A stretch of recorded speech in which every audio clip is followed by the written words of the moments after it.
안녕하세요. 오늘 미디어 세대와 슬기롭게 소통하기 강의를 하게 될 정수훈입니다. 저는 사실 강사 소개를 보시면 아시겠지만 그동안은 독서 강의를 한 10년 이상 했었던 사람입니다. 독서 강의를 한 때가 그때가 한참 독서 강의가 붐이었고 그러다 보니 강의를 많이 했는데 어느 순간부터 미디어에 대한 이야기가 나오기 시작했고 독서를 방해하는 요소로 미디어의 얘기가 계속 나오고 있죠. 그래서 지금 저는 올해 작년에 또 우연찮게 미디어 강의를 하게 되면서 미디어와 독서 그 연결고리가 뭐가 있을까라는 고민을 항상 하게 됐습니다. 그래서 이번에 책도 나오고 해서 제가 미디어에 관련된 부모님들 걱정과 불안에 대한 것들 좀 얘기해보는 시간을 가져볼까 합니다. 노월이 상담넷의 상담글을 보시면 이렇게 저희가 상담했던 내용입니다. 스마트폰 사용 시간이 조절이 안 돼요. 학예 후 TV만 보는 아이의 시간 관리가 고민이에요. 중학교 2학년 아들과 게임 문제로 갈등 중이에요. 인터넷을 무분별하게 사용하는 아이 어떻게 지도할까요? 유튜브 어린이 계정을 만들어 달라고 합니다. 라는 것들이 실제로 올라온 사연들이거든요. 지금 보시면 아시겠지만 유튜브 어린이 계정을 만들어 달라는 이야기에서부터 아이들하고 관리가 문제가 돼서 고민이다. 심지어는 갈등 중이다라는 관계 문제까지도 이야기를 하고 있습니다. 그래서 이 이야기를 상담 글을 보면서 어떤 생각이 들었냐면 아이들하고의 갈등 문제까지 넘어가는 것들을 보면서 이제 좀 더 부모 세대와 아이 세대가 다르다 보니까 이런 갈등이 생긴 게 아닐까라는 생각을 하게 됐어요. 그래서 그 갈등의 요소가 무엇인가라는 생각을 좀 하면서 세대가 다르구나라는 생각이 들었습니다. 그러니까 뉴미디어와 레거시 미디어라는 얘기를 하는데 혹시 여기 계신 분들은 뉴미디어와 레거시 미디어의 차이점을 혹시 아시나요? 네.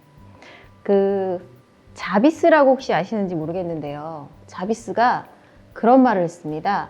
지금 두 개의 집이 있다.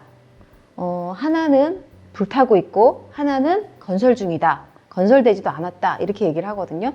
하나는 뭐고 하나는 뭘까요? 집이. 하나는 레거시 미디어, 하나는 뉴 미디어를 말하고 있습니다. 미디어가 레거시 미디어라는 용어를 다시 쓰기 시작한 거죠. 그래서 레거시 미디어와 그럼 뉴 미디어의 차이가 뭘까라고 하는데 어머님들은 혹시 아시나요? 예, 저도 사실은 미디어라고만 생각했지 이걸 구분할 줄 몰랐는데 레거시 미디어라고 하면 레거시라는 자체가 유산 뭐 이런 거잖아요. 그래서 어머님 세대를 생각하시면 돼요. 어머님 생각하는 미디어는 어떤 게 있죠? TV를 보시고 라디오 방송을 청취하시고 신문을 보시고 하셨죠. 그거를 레거시 미디어라고 하고요. 지금 초등학교 1학년 아이 같은 경우는 태어나면서부터 무엇을 손에 쥐게 되었던 아이들일까요? 핸드폰, 인터넷, 게임 뭐 이런 것들이 너무 자연스럽게 손에 쥐어진 세대죠. 그런 세대들이 지금 보고 있는 미디어, 그걸 뉴미디어라고 하는데요. 그럼 레거시 미디어하고 뉴미디어를 어떻게 구분 지을까라고 했을 때 레거시 미디어는 일방적인 제작자가 만들어서 배포하면 그냥 수용자는 그걸 보기만 하는 단방향 소통이었다면 뉴미디어는 쌍방향 소통, 제작자와 뭐 만드는 사람부터 시작해서 그걸 소비하고 유통하고 모든 것을 다 할 수 있는 게 뉴미디어라고 볼 수 있습니다. 지금 인스타그램이나 뭐 페이스북이나 유튜브 같은 경우가 대부분의 뉴미디어에 해당한다고 볼 수 있겠습니다. 지금 이 방송을 보시는 분들은, 영상을 보시는 분들은 내 핸드폰은 땡땡땡이다. 지금 한번 적어보세요. 어떤 게 해당이 될까? 내 핸드폰은 뭐뭐뭐다. 제가 강의 때도 이런 걸 해보는데 대부분의 어머님 세대들은 문자나 핸드폰 통화나 이런 것들이 주 기능이라고 말씀하시더라고요. 요즘은 카메라 기능이 조금 더 보완됐죠. 근데 아이들은 좀 다른 기능을 더 많이 쓰는 것 같고 포노사피엔스라는 책, 최재봉 교수님이 그 책 안에 보면 포노사피엔스들이 레벨이 있다. 1레벨부터 10레벨까지. 그래서 어떤 레벨에 해당되는지 한번 보시면 저도 사실은 1레벨에 해당했어요. 전화나 메시지, 검색, 카메라 정도. 5레벨 된 지도 핸드폰으로 일정 관리하는 거 거기도 하지만 저는 아직도 그 수첩이나 다이어리에다 일정 관리하고요.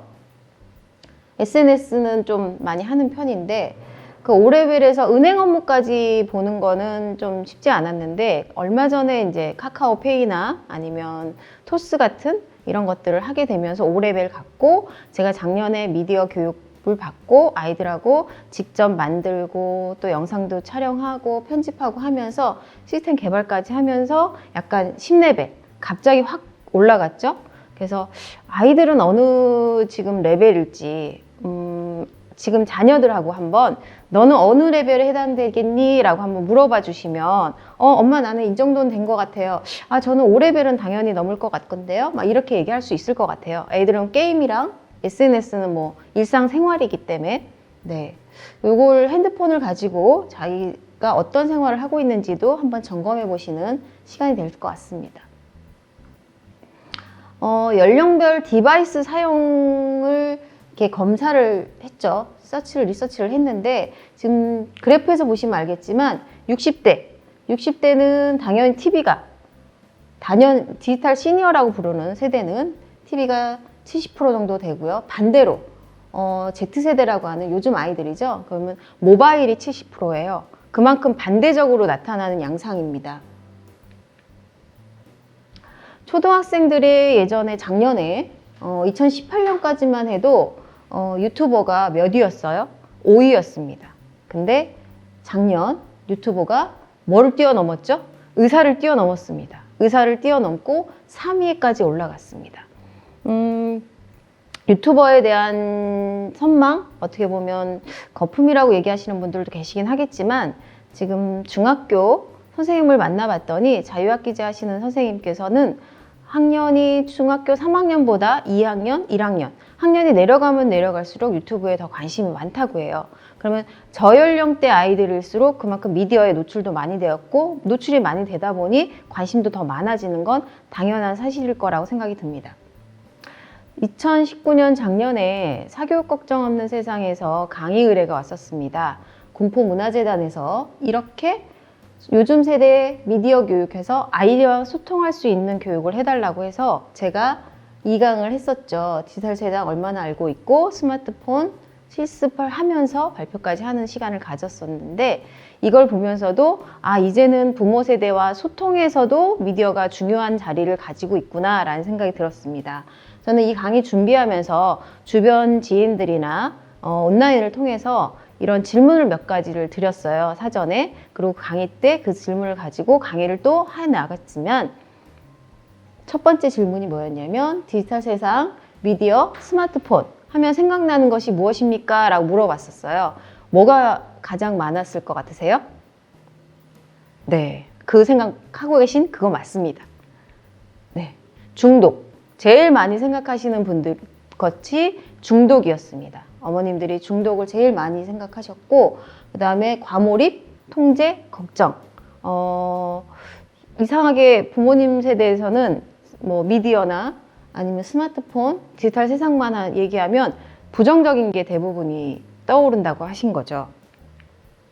두 번째는 그럼 자녀의 미디어 사용 중에서 걱정되는 것은 무엇일까? 라고 했을 때 지나친 시간 낭비, 사람을 죽이는 뭐 전자놀이 이런 거부터 건강 때문에 자세, 그 다음에 중독, 그 다음에 컨텐츠, 미디어 리터러시가 필요하다, 매체의 역할이나 문화 컨텐츠, 개인 활용 범위까지 좀 다양한 이야기가 나왔습니다.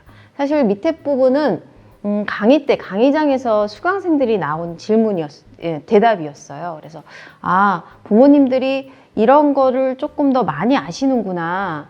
꼭 나쁜 것만 생각하고 걱정만 하시는 게 아니라 좋은 방향으로 쓸 수 있는 건 무엇인가 라는 고민도 하시는구나 라는 걸 알게 됐습니다.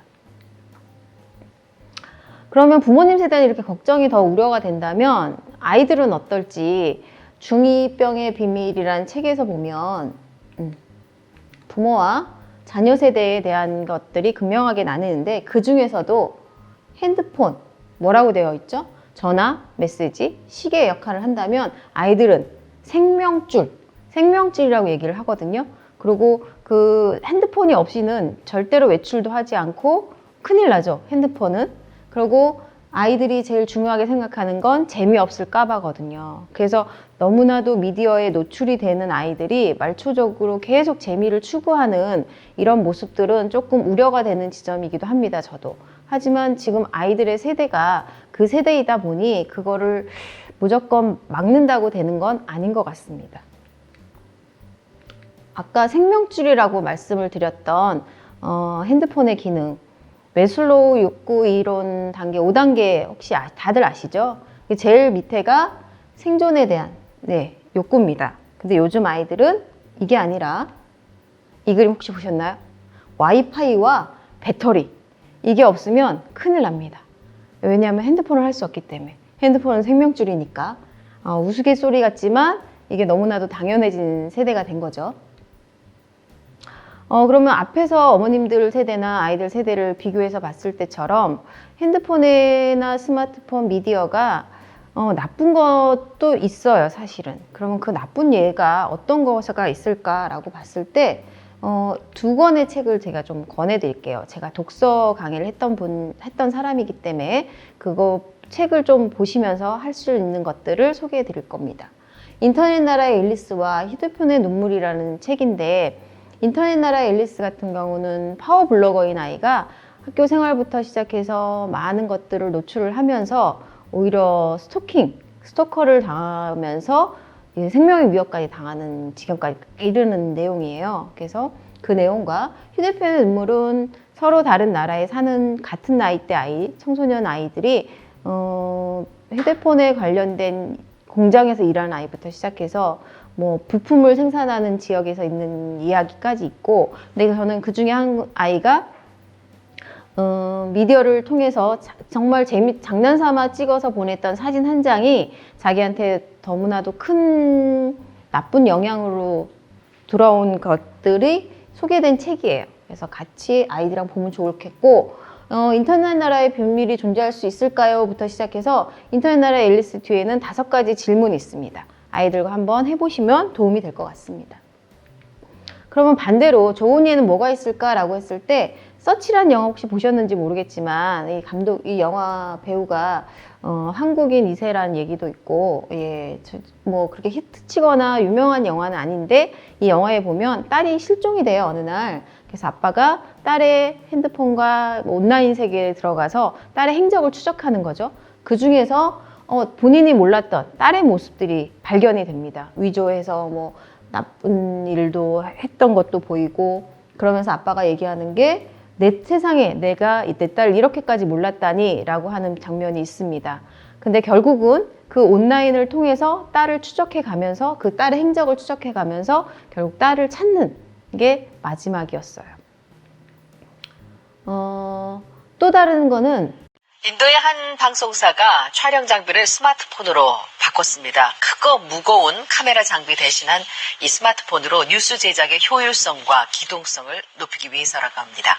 김종수 특파원입니다. 18년차 방송기자 야시 씨는 지난해부터 카메라맨 없이 혼자 취재합니다. 인터뷰를 위해 회사에서 지급받은 스마트폰과 삼각대 등을 설치하고 녹화를 마치는데 10분이면 충분합니다. Knowing where your person standing next to you is and then adjusting the frame accordingly, those are certain things that take time for you to learn. 스마트폰 취재에 대해 시민들도 흥미롭다는 반응입니다. अभी हम देखते हैं कि mobile journalism के लिए यूज हो रहा है, so I think it's a big achievement कि हमने उस पे हम ट्रांसफर हो गए हैं. 30년 전에 설립된 NDTV는 지난해부터 촬영 장비를 아예 스마트폰으로 바꿔 뉴스를 제작합니다. 방송사 생방송에 활용하는데 뉴스 제작의 효율성이 높아졌다는 것이 내부 평가입니다. Really have to streamline our shoots and make them not only profitable but improve the quality of the shoots. 종합편성 채널인 이 방송사의 뉴스 제작에서 스마트폰 활용도는 현재 70% 수준. IT의 발달로 모든 촬영 장비를 이 같은 스마트폰으로 교체하는 방송사가 급증할 것으로 인도 미디어계는 전망하고 있습니다. 뉴델리에서 KBS 뉴스 김종수입니다. 네, 방송 장비를 70%를 이제 스마트폰으로 바꾸고 있다라는 얘기고, 그러면서 그 미디어라고 하는 것들이 이제 핸드폰 안으로 다 들어와 있잖아요. 그러니까 그만큼 효율적이고 장비비나 비용이 하나도 들지 않는다는 장점들 때문에 앞으로는 점점 더 확장이 되지 않을까라는 생각이 듭니다. 저는 여기까지 보면서 어떤 생각이 들었냐면요. 노벨이 발명한 다이너마이트, 다들 아시죠? 노벨은 다이너마이트를 발명한 다음에 이게 대량 인명살상용으로 쓰일 줄을 몰랐다고, 그걸 발명한 걸 후회했다고 합니다. 그래서 사비를 틀어서 노벨상을 만드는 이유도 그 이유고요. 사실 저는 미디어도 마찬가지라고 생각이 듭니다. 미디어도 도구일 뿐인데 우리가 그 도구를 어떻게 사용하느냐에 따라서 전혀 다른 도구가 될 수 있는 거죠. 그래서 우리는 그 도구로서의 미디어를 잘 활용하는 걸로 접근하는 게 중요하지 않을까라는 생각이 듭니다. 마지막이 될 것 같습니다. 제일 밑에 출처를 밝혔는데 교실 속 유튜브 수업이라는 책이 있습니다. 깨미동 선생님들께서 직접 쓰시고 그 출판까지 하신 책이에요. 그러면 부모 세대를 X세대, Y세대 얘기하고 자녀 세대를 Z세대 뭐 이렇게 얘기를 하는데요. 그 세대를 넘어선 C세대라고 이야기하고 있습니다. 들어보셨나요? 네, 저도 이 책 보고 처음 알았습니다. 인터넷과 유튜브를 자유롭게 활용하는 세대를 C세대라고 합니다. 근데 C세대가 되려면 4가지가 있어야 한다고 합니다. 첫 번째, 언제 어디서나 콘텐츠를 생산할 수 있다. 두 번째, 사람들과 실시간 공유 위에 인터넷과 연결되어 있다. 세 번째, 온라인 공동체 활동에 적극적으로 참여하고 소통한다. 네 번째, 필요한 콘텐츠를 선별하고 재구성할 수 있다. 이 4가지가 되면 C세대라고 합니다. 그러니 어머님과 자녀가 같이 C세대가 되어서 소통도 하고 미디어도 만들어 보고 가능하다면 유튜브도 한번 도전해 보는 것도 나쁘지 않다고 생각합니다. 몰라서 걱정이 되고 불안한 것이지 알고 나면 생각보다 그렇게 크게 걱정할 일은 아니라고 생각이 듭니다. 제가 준비한 자료는 여기까지인데 15분 안에 이 모든 걸 다 전해드릴 수는 부족할 것 같고요. 제가 만약에 더 기회가 된다면 직접 아이들하고 영상도 만들어보고 편집해보고 하는 실습을 통해서 부모 세대와 자녀 세대가 소통하면서 슬기롭게 이야기할 수 있는 길을 좀 안내해드리고 소개해드릴 수 있을 것 같습니다. 오늘 부족하지만 영상은 여기까지 하고 마치도록 하겠습니다. 감사합니다.